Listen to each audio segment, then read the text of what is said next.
But without further ado, I want to turn this over to the real star of this webinar and our keynote. We are so thrilled to have our president of the American Federation of Teachers, Randi Weingarten, joining us today. Such a champion for educators, for support staff, for nurses and public employees, and all of us, and really has been a tremendous leader as we've had to go through these. Let me see how many buzzwords I can use, as we've had to pivot and go through these unprecedented times over the course of the last year. So Randi, thank you so much for being here. Randi also is the brainchild and the founder of the Share My Lesson website that I get to play in every single day. So I appreciate all of your work, Randi, and inspiration. Thank you, Kelly. Kelly, can you hear me now? I can, yeah. Okay, fantastic. And I hear that we're on Facebook Live, and I am not in my normal either office or my home office. We're actually in LA right now because my wife and I are about to see our grandchildren. So we're in the middle of finishing our quarantine. And then we get to see our grandkids for the first time in a very, very long time. So, if it looks a little bit different than I normally am, that's because we're, trying to make things happen right now, just like so many of you do every single day in terms of remote, any of the kind of remote education, how, you're doing childcare and you're doing remote education, or your kids have like 5 or 6 people in the middle of a, and 5 or 6 kids in the middle of a, of a lesson you're hearing and overhearing other kinds of lessons. So I really appreciate it, but my apologies for a little bit of the ambient noise. So this is kind of the life that we're in right now. And I do think that unlike last year at this time, when we were smack dab in the middle of what is COVID, what does it mean, what is going to happen to all of us, I am very hopeful in listening to the experts and the scientists. I often say that I am not one. I don't even play one on TV, but I listen to the experts. I am hopeful that we are looking at the end of this pandemic, and while we may be in the race right now in terms of vaccines and variants, frankly, we have a president who has taken this seriously, who has prioritized things like education and services for people, and focusing on struggling folks with the work that has just been done with the American Rescue Plan, and doing the things that we asked the last president and the last Secretary of Education to do over and over again. And speaking of secretaries of education, I am glad that we are going to have the new Secretary of Education, Dr. Miguel Cardona, with us tomorrow. And I hope that many of you heard Dr. Daniel Allen's talk last night about the importance of history and civics. But first and foremost, I want to thank you. And to thank you for joining us today. I want to thank you for teaching, for bus driving, for being support staff, for feeding kids, for all the work that so many of our members, and frankly, so many in our education community have done over the course of the last year. And what we've tried to do in Share My Lesson with the virtual conference last year, the virtual conference this year, is to actually make sure that we are support for all of you. And frankly, we have been, we know with the thousands of people who are joining us for many of the different things, we know that the Share My Lesson virtual conference this year has been off to a great start. And I want to actually thank Kelly Booz for that, in particular, because you have shepherded Share My Lesson this year. And speaking of this, a year like no other, the switch to remote education, the switch to remote instruction, practically overnight of you. Another switch to hybrid instruction or concurrent or in person. And those kind of switches those kind of switches have happened day after day after day. And frankly, there's like in places like Michigan right now, which is living through some of the new effects of the variant. Schools are once again closed in some places because of the variant, just like we're seeing them closed in Europe. So it's been a year like no other. Parents who suddenly had the firsthand realization that good teaching requires mastery of so many important skills. Remember, they were saying that teachers were heroes and we should be paid, millions of dollars. We'd like to have a few of those millions of dollars, by the way, that Jeff Bezos has from Amazon. And, hopefully, frankly, in the next few days, we're going to see some Amazon organizing. There's a vote in terms of unionization in Amazon in the next few days, and hopefully we'll see those workers in Amazon treated better than they're treated right now. But as you also know, as the pandemic continued and the frustration soared, as we've seen the terrible impact of social isolation on our kids, on our families, and on ourselves. We've gone from seeing teachers as heroes to a lot of bashing of teachers and a lot of blaming of teachers and other education personnel for this pandemic and for the effects on teaching and learning. And we know that that has been really hurtful to our members who have turned on a dime, and to educators all over who have turned on a dime and done so much to help our kids all throughout America. So that's why I just start by just saying thank you. Really, thank you. It's, I suspect that you've worked harder than ever. You've dug deep, found new wells of creativity, of connectivity, not just figuring out how to, if you're my age, figuring out how to use, computers like never before, platforms like never before, but you've connected with your students and you've worked far past the point of exhaustion. I hear from so many educators and support personnel about how unsustainable this year has been, and yet you do more and more and more. I'm sure that we never, ever, ever want to hear again the term simultaneous instruction and doing in-school instruction and online instruction at the same time.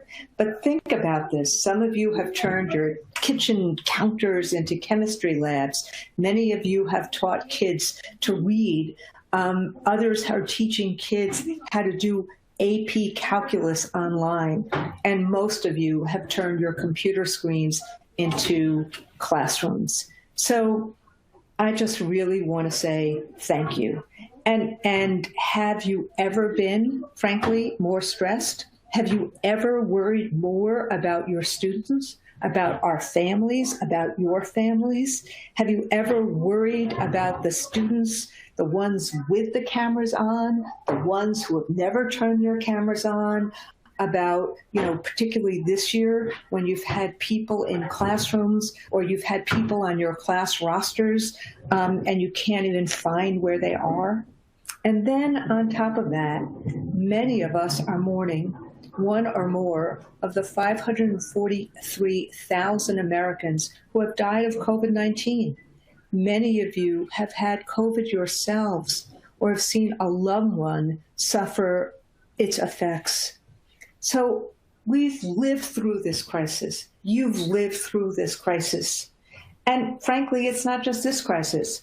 It's the economic devastation that COVID has caused, the disproportionate economic devastation on moms who are no longer in the workforce because they're taking care of their kids at home, the disproportionate inequities of who got sick with COVID. And speaking of that, the racism that seems to rear its ugly head each and every week, whether it was the death of George Floyd or now the death of so many Asian American women because of the racism against the AAPI community that we've just seen in the rise, unfortunately, in the last few months. Then there's the climate crisis. Then on top of it, there's the there's whether our democracy would hold, and then there's all of the frustration and polarization, and ultimately. All these crises, as you know, were made worse by a leader who waged war on the truth, whose chaotic responses to COVID led to needless suffering and death, and who stoked divisions when our country desperately needed healing. So I'm glad that we've had Share My Lesson, and that it's been there with the supports and resources. I'm glad that so many educators have taken advantage of these resources during the extraordinary time, and I hope that you will keep on taking advantage of Share My Lesson, including the COVID collection, a new professional webinars on supporting teachers navigating remote instruction, supporting students with the new collection, supporting students with disabilities during the COVID-19 pandemic, the new professional development webinars on civics and democracy. And in this last few weeks, we have a new AFT member-created tip sheet or tip sheets for schools during COVID-19. We have new project-based learning resources. All of this we've put on over and over again on Share My Lesson. We've also had new online communities, including a distance learning community and a health and wellness community. And we've also offered 4 credit webinars with people like Mark Brackett on emotional regulation. And we've had physical fitness, yoga, nutrition, and meditation practitioners on the website as well. And for AFT members, particularly since this is a time like no other, I just want to remind people that for AFT members, we have a trauma counseling benefit where at the AFT's cost, we connect members with trained therapists, and we also have other kinds of services at the AFT, including how do we support our members with student debt relief, a service called Summer. Frankly, at the AFT, we have a saying, which is together we can achieve what would be impossible to do on our own. And it's also the heart of what Share My Lesson is about. We are all in this together. And we've learned that if we hadn't learned that before, we've learned that now. And so as we turn to in-person learning, I want to just say one more word about where we've been. Anyone who knows anything about teaching knows that there's not an educator I know who thought that online learning would be a substitute for in-school learning. Pre-COVID, we understood that. And we always wanted to get to a safe return to in-person learning. We always knew that online learning was a supplement, not a substitute.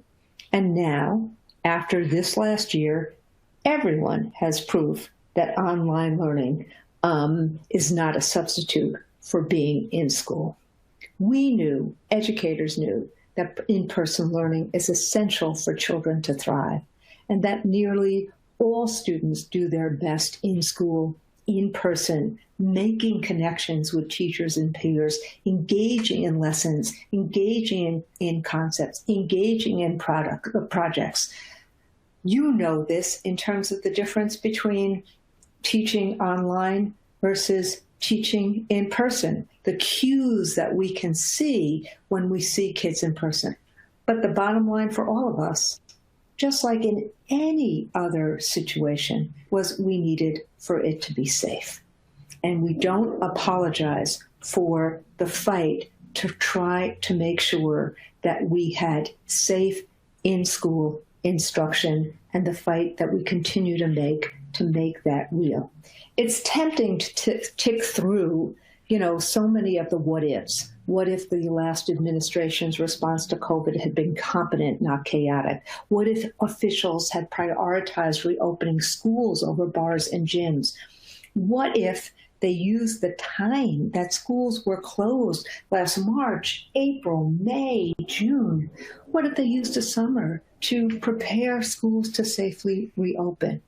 But frankly, we got to shift from the what ifs to the what nows, because there's a lot of hope and light on the horizon. As you know, the AFT has been working to safely reopen schools for in-person learning for nearly a year. We released our roadmap to safely reopen schools last April, a month after the first school closures. We worked with health and safety experts to lay out the necessary safeguards, things that are now, now household words, face masks, physical distancing, sanitizing, ventilation upgrades, COVID testing, and COVID tracing. We've negotiated health guardrails in Boston, Chicago, Cleveland, New York City, San Francisco, LA, Washington, D.C., and elsewhere, so that safe in-person learning not only could resume, but it could be sustainable. We've negotiated accommodations for educators with pre-existing conditions and for those taking care of others at risk. We've pushed the CDC and others to be able to make sure that those accommodations are part of their guidance. We've called for regular COVID testing to screen for asymptomatic transmission, which is basically 40 or 50% of the transmission, and for teachers and school staff to have priority access to vaccines given the essential work that they do. And we've asked officials to operate with transparency and real collaboration, because that is what creates trust. Why did we do all of this? Yes, of course we want all of us to be safe and our families to be safe. But we did all of this because we know how important in-school learning is for kids. Nobody had to tell us to do this. We knew this from our heart and from our soul, because we are the education community. We are the educators. And you wouldn't know this from the press, but today 80% of districts across the country have in-school learning. And virtually every single district where the AFT represents educators have in-school learning, many of which are doing school learning 4 or 5 days a week. And while people have a new appreciation for how important our public schools are, we need to make sure that as we are in hopefully the final months of this pandemic, we need to make sure that they are safe for students and staff, and they keep on being safe. And they're not just physically safe, but they are safe and welcoming emotionally and in a supportive way. So while we would have liked the Centers for Disease Control and Prevention, the CDC, to have had more evidence in place in places with poor ventilation before they revised their guidelines for physical distancing, meaning before their guidelines were changed from a recommendation from 6 feet to 3 feet between students. Frankly, much of what the CDC has done since Joe Biden has been inaugurated has been very good. And while we are concerned about the change in the spacing guidance, particularly in districts with high community spread and older buildings with inadequate ventilation, the Biden administration made very clear today in its National Safe School Reopening Summit that the layered mitigation that we had been really championing, ventilation, masking, testing, and cleaning, is essential, and that the roadmap that we had championed, layered mitigation, testing, and vaccine access, is their roadmap. And the CDC has also indicated that they will conduct the future studies we've asked for to include the urban and under-resourced districts, so we can see and we can make sure that this change in distancing is something that is a sustainable change and something that will keep people safe. So just think about this. All last year, we asked for data, guidance on safe reopening and resources, and Trump and DeVos refused. In fact, they just pitted people against each other, which unfortunately some of the Republican Party are still trying to do. President Biden has reversed all of that. We have safety guidance. We have the resources with the landmark American Rescue Plan. And now, more and more and more, we're having public safety and public health data and public schools data about, what's going on in schools and how to make sure we can open schools safely. And frankly, we have a president who is moving mountains to make sure educators and support staff have access to vaccines that are a necessary additional layer of protection. So frankly, if any of us do get COVID, if any of us do have the virus, these vaccines help prevent serious illness, and these vaccines help prevent death. The American Rescue Plan is a lifeline for millions of Americans and for the country itself. You've heard the big numbers, the $170 billion to help schools and colleges, including $126 billion for public pre-K through 12 schools. But there's so much else that's part of it. It will cut child poverty in half. It extends aid to the unemployed. It helps families keep a roof over their heads by continuing the moratorium on evictions, continuing the deferral of student debt. It helps state and local communities save the jobs of people who provide essential services. It helps, many of you may have already received the $1,400 checks. There's so much in there, and we as an AFT are making sure that our affiliates know what's in there and how it can be used. And we're going to have office hours and a hotline to make sure that people know what it can be used for, particularly as we plan for next year. So look, the legislation is a testament that elections matter. The AFT urged the Biden administration to go bold, and that's exactly what they did, with a recovery plan on the scale needed to recover from these multiple crises.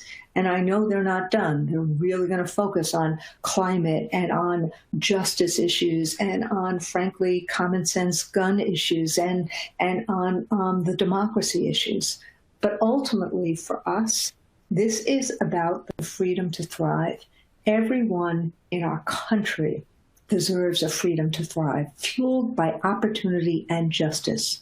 And frankly, this plan, the American Rescue Plan, helps make possible for Americans not just to recover from these struggles, but it creates the seeds for us to be able to thrive, just like in some ways what FDR did in the middle of the last major crisis of this country, the Great Depression.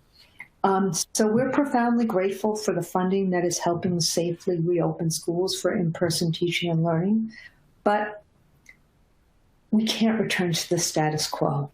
We can't return to what the pre-pandemic status quo was. It's a time now, as we're getting more and more shots in the arms, and as we're getting less and less fearful, it's a time to reimagine. Our students are in a critical developmental stages.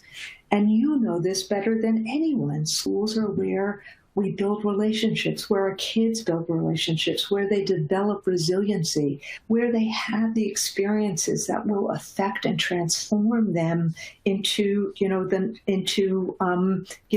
their lives. And so while next year is likely to be, we thought this year was going to be the hardest year ever in public education. So while next year is likely to be even harder than this year, next year is also an opportunity for a reset, as is this summer, to reimagine learning beyond COVID, to create the conditions to help all children thrive. We have to understand and meet students where they are academically, behaviorally, emotionally. We have to support our most vulnerable students.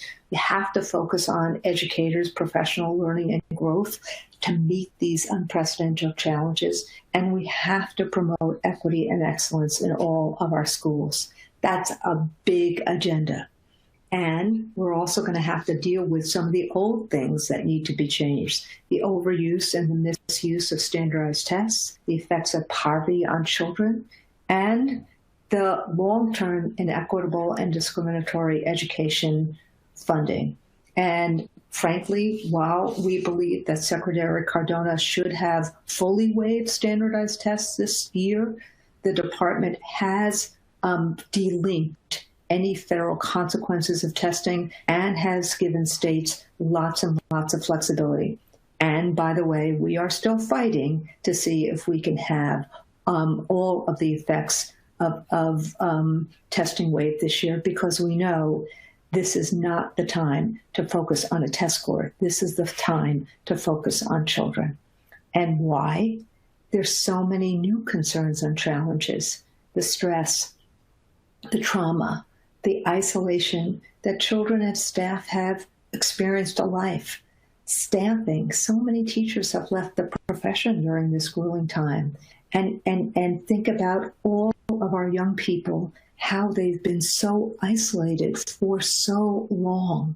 And so rather than deal with the drumbeat of a learning loss, a concept that is grounded in deficit thinking, and frankly being pushed to push more testing, what we are focused on is social, emotional, and academic recovery, starting with, and this is why we fought so hard against standardized tests this time, is because we need to actually assess where kids are right now. And that's what you do best with your kids on a very local level.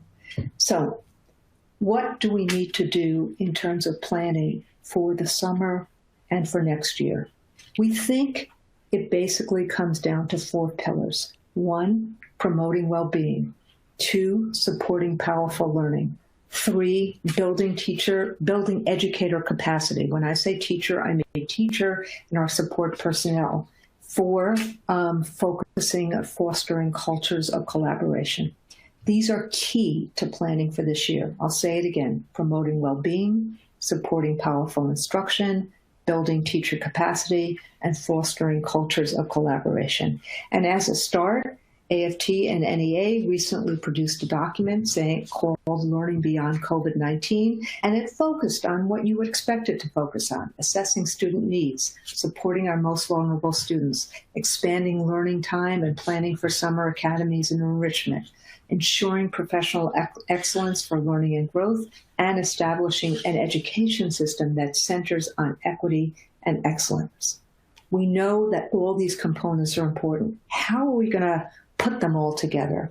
Well, next year has to be a year of healing and recovery. It will require the kind of triage that gets to our kids' most fundamental needs. Essentially, as we have been dealing with all year long, we need to put Maslow's hierarchy of needs above Bloom's taxonomy.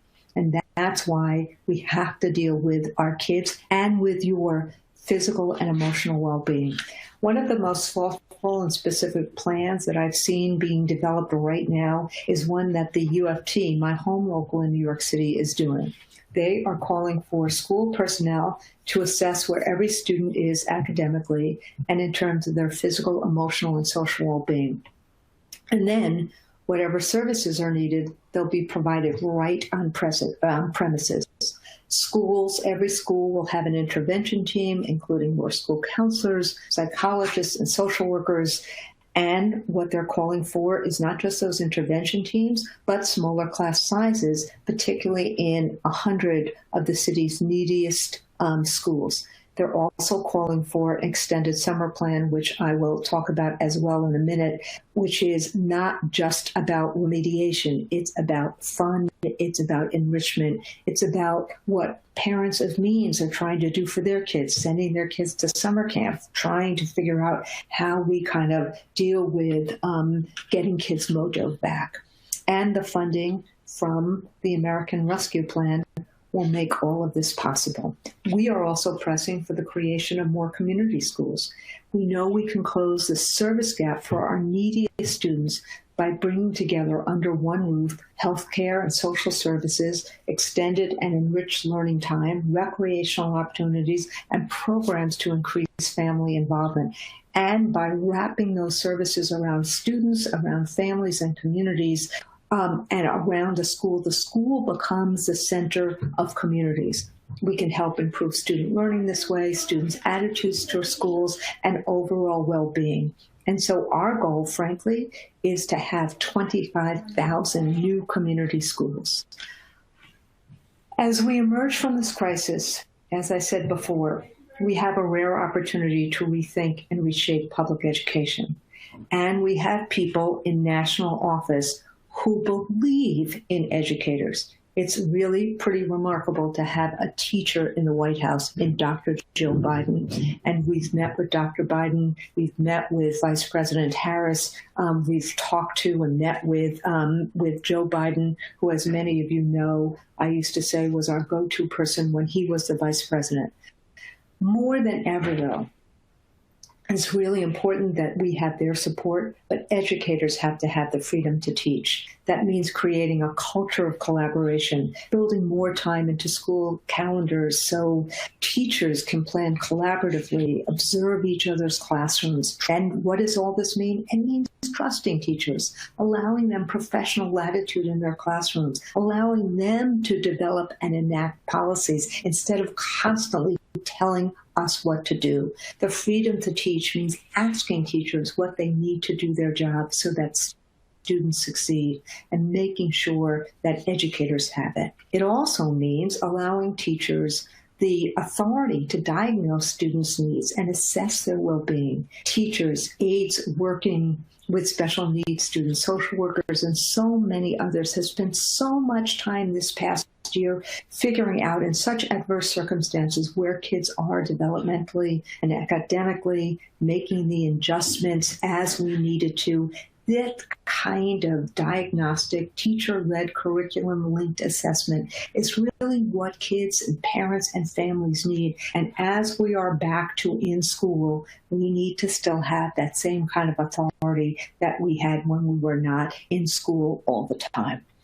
I want to talk about summer for a minute. The summer provides a great opportunity for teachers to further gauge student learning needs and well-being, and we're calling on an array of voluntary, not mandatory, but voluntary summer programs, which would be voluntary for both families and school staff. All students, particularly from under-resourced communities, should have access to programs this summer for reconnection, recreation, enrichment, social and emotional support, and academic growth.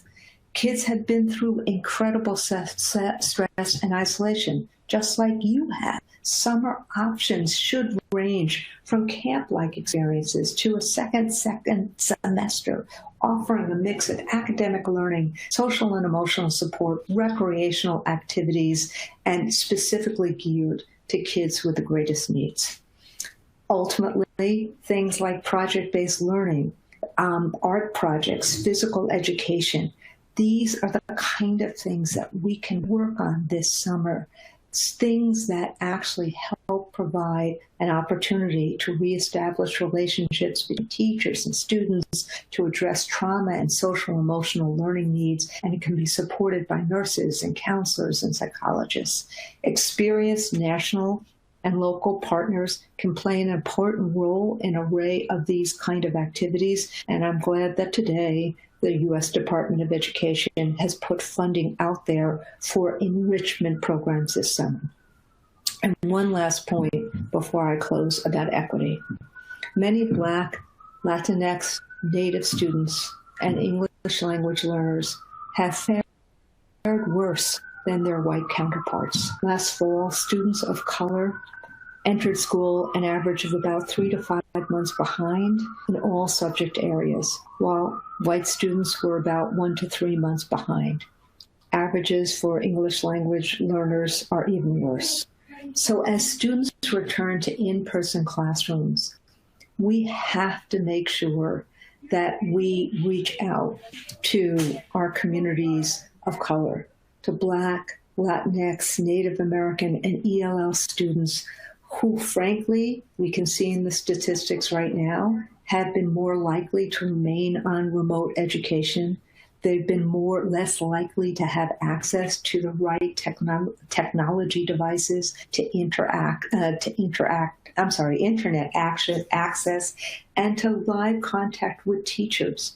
And so ultimately, we need to do what we can do to focus on equity and make sure that those who have had the most academic challenges, who have been treated the most disproportionately, who may have suffered the most in terms of COVID, who may have such distrust from making sure that schools can actually be safe. We have to focus on them the most. We must meet students where they are and provide interventions like individualized instruction, extended learning time, after school and summer, as we've just talked about, counseling, wraparound services, culturally responsive instruction, and parent and family outreach and support. This is a lot. And so, with apologies to Lin-Manuel Miranda, I'm going to borrow a couple of lines from Hamilton. The world turned upside down this last year. We're a year into COVID. We are helping to turn it back. We're entering into a time of healing and recovery. So much of that will take place in our schools and in your classrooms. And sorry, Lynn, we're not going to throw away our shot to reimagine what schooling looks like. We may never see another piece of legislation like the American Rescue Act. Resources are flowing into our schools. We got to help shape public education with a focus on both equity and excellence, with a focus on listening to the collective wisdom and judgment of educators. We got to advance our vision for rich, well-rounded education that centers on children and that prepares every young person to thrive. You know that the consultants and the education industrial complex have their eyes on these funds. But we know that our students need you, and you know what they need to thrive. So I'm going to end by where I started. Thank you. You've been through one of the most challenging times of any of our lives, and you've helped your students get through one of the toughest times in their lives. And you're here devoting your precious limited time to this continual growth as educators, to lifelong learning. So thank you for all you do. And remember, you are not alone. Together, we can accomplish so many things that would be impossible on our own. Thanks, Kelly. Wonderful. Thank you so much, Randi. We've had a very active chat box, and I've got several questions in the queue if you have some time to answer some of them. Yes, I do. Wonderful. I'm sure that this question won't surprise you that this was asked, and this was asked by a few people. But, in terms of standardized tests and assessments, I'm concerned about, Yvonne writes, I'm concerned about the state exams, ELA, math, science, Regents, that we are told are going to be given. So unfair to test the blended students during this pandemic. Why are they doing this? The English language learners have not received their mandated instruction minutes, and they still have to be tested. She also just points out that this seems very unfair and not equitable. So I'd love to get your thoughts on that. Look, we pushed very hard to have full waivers this year. This is not the year for standardized tests. What I do want to give this administration its due for a minute, which is that, remember, Betsy DeVos, she wouldn't put COVID testing in. She wouldn't put a plan in or guidance for anybody, but she insisted that this year there'd be standardized tests. So, you had a situation where it took a long time to get to a Secretary of Education, and the Biden administration had to make a judgment call. And many people in the civil rights community basically pushed them to have tests as a baseline and a benchmark. We disagreed. NEA, AFT, And frankly, there are now some civil rights leaders who have said this is probably not a good idea. And I think you'll see a bunch of those statements. Jamal Bowman, one of the congressmen from New York, has been very active. He and I wrote an op-ed talking about why this was so wrong this year. So we agree with you. It's really wrong. Individual teachers are far better at assessing right now where our kids are. But the one good piece of news is that they understood, the federal government understood that they can't, that consequences, that they had to delay consequences, and they had to give a lot of people flexibility. What I think is going to happen is a lot of there's going to be a big opt-out movement. And, my suggestion to people is just opt out, or just have our kids opt out. If there's too much stress, there's enough stress in so many different ways. And ultimately, your assessment of kids are going to be much more important than whatever happens here. And I think that the data is going to be junk data. Great. Thank you, Randi. And I'm seeing a request to re-push some of the poll questions, since I know folks are going to want to download those PDF certificates. So I'm going to go ahead and do that right now, and then ask you the next question. And Randi, one of the questions I had asked was just a sense of, how many people are doing in-person learning right now, whether it's 5 days a week or a hybrid or fully virtual. So I'll push that question. Yeah. Sorry, go ahead. What we're seeing, let me just say, as you push that question out, we're starting to see data that basically says that over 80%, and we've insisted that we didn't have private sector data, that the federal government actually start collecting this data. So we're the first, since the Biden administration has been there, they're now collecting data through one of the departments in the Department of Education, and 80% of public schools across the country have some in-person learning. And when we really start talking to our own locals, we got about 3,000 locals all across America. It's not, every district, there's about 16,000 districts. We are seeing that virtually every one of our locals have in-person learning.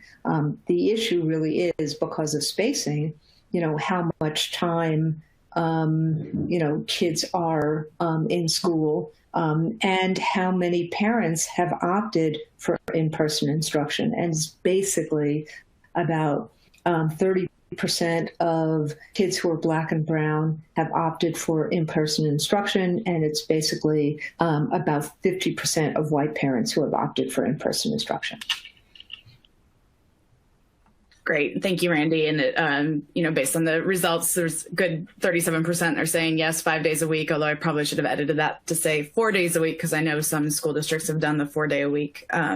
So there's some prep time. 46% are saying hybrid, and 16% are saying fully virtual. And then I'm just pushing another poll question again of how confident do you feel right now within your school on mitigation that your school is offering in terms of the ventilation, the masking and testing and cleaning and social distancing. So if you go ahead and respond to that for the participants for that poll question.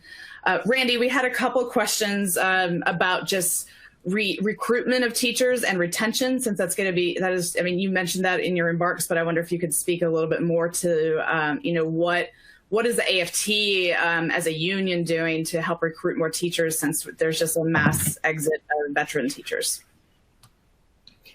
So, part of what we've tried to do is convince, the powers that be that if we want to keep, experienced workforce, you don't keep doing this blaming and shaming. And, we're not seeing it on the ground. We know that people are we know that parents are really frustrated because they're seeing kids, they're seeing the effects of the isolation. And so, I want us to have a lot of grace about the frustration and the anxiety we see, all across the country with the, with not having a magic wand to just basically make everything, into what it was pre-COVID. But what I am concerned about is that the effects of this year have been unsustainable for people. And so we are seeing a larger amount of retirements. And we will make the case over and over again that you have to have the freedom to teach and better working conditions and teaching conditions, as well as better pay, in order to actually not just attract, but keep people into our profession. Our profession has been heroic. I mean, AFT, we represent a lot of professions who have been on the front line in this pandemic. Nurses, other healthcare practitioners, EMTs, public servants, people who are in education from pre-K through college, from bus drivers to nurses to educators. And it's just been a heroic time, and it is really good each time you see someone like Dr. Biden today at the summit, the vice president today at the summit, the president today at the summit, really giving testimonials to the importance of teaching and learning, and saying every time they talk about reopening schools, to say reopening schools safely, not making this a binary choice between in-school learning and safety. Wonderful, Randi. And we have time for one more question. Absolutely. And I've certainly heard here, though we have a lot of questions in the queue, so a lot of good ones. But I've certainly heard you talk about this in various interviews. But how can you share with this group of, what are the plans of supporting students and families and members of just even overcoming the fear of returning to school during the pandemic? So this is what we've seen, that when we have these three things, the mitigation strategies, testing, and vaccine access, there's great confidence that schools will be safe. We have lots of confidence about it. And then as people go back to in-school learning and see that these things are in place, the joy of being there overcomes the fear of the unknown. But we have to meet fear with facts, and we have to meet people's fear. I really get I am so pissed off when people just disregard this kind of legitimate fear and not actually understand that, just like every other human being, we have to meet it. We have to make sure that things are safe. We have to meet the fear. But what we have seen in polling is that when people are back in school with the mitigation factors, with universal masking, with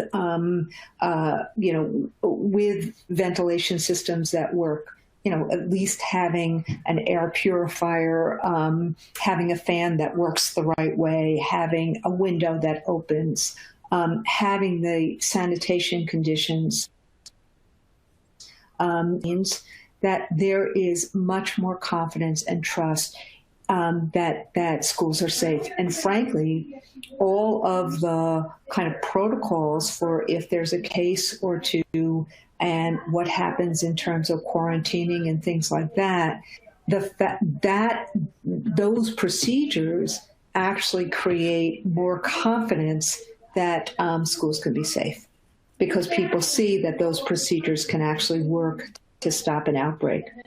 Personally, I think testing is a really important piece of this. The big districts are doing testing, like New York City, like Chicago. LA now has a testing infrastructure in place, because what testing does, like with the NFL, it actually creates sustainability. It actually stops an outbreak before it starts, because you can see asymptomatic spread. So that's why the AFT roadmap has been the mitigating strategies: mask, physical distancing, cleaning, ventilation, hand washing, testing and tracing, and then prioritization of educators for vaccine access. Great, thank you, Randy. And there was, I think you touched on it a little bit, but there definitely was a question or two in there about, especially concern about should there be some mandated testing as people are coming back from spring break. So I know in our area in the Northern Virginia region, we have spring break next year, and definitely concern about what that might have, what impact that may have on COVID levels within the school. At the end of the day, part of the reason why collective bargaining is so important is that in the places that we have had strong collective bargaining, we've been able to negotiate these things. And we have on our website many of these model agreements. The good news about the summit, which we push the Department of Education and the CDC to do, is that the CDC director today talked about how testing is really part and parcel of a good sustainability plan. And they put $10 billion out there in addition to the $125 billion that was in the education piece of the American Rescue Plan. There's $10 billion out there to do COVID testing in schools. And so there are protocols to do it. And we really believe that it's really, we believe that it's really important. But this is, again, something that when you have collective bargaining, when you have us, you can actually push to make sure that this gets done. And I know many people watching this don't have access to collective bargaining. The good news about the Biden administration is they are big believers in collective bargaining and in unionization as a tool for a voice at work, as a tool for, shared economic prosperity. So we will keep on pushing to try to have collective bargaining in more and more and more of the places around the country. Wonderful. Thank you again, Randy. The chat and the questions are continuing to pour in. And the good news is we're back together again tomorrow night for a very special keynote to cap out our 3-night virtual conference with our new Secretary of Education, Dr. Miguel Cardona. And spoiler alert to everybody who's watching today, that same question about waivers of standardized tests, I'm going to ask him that question.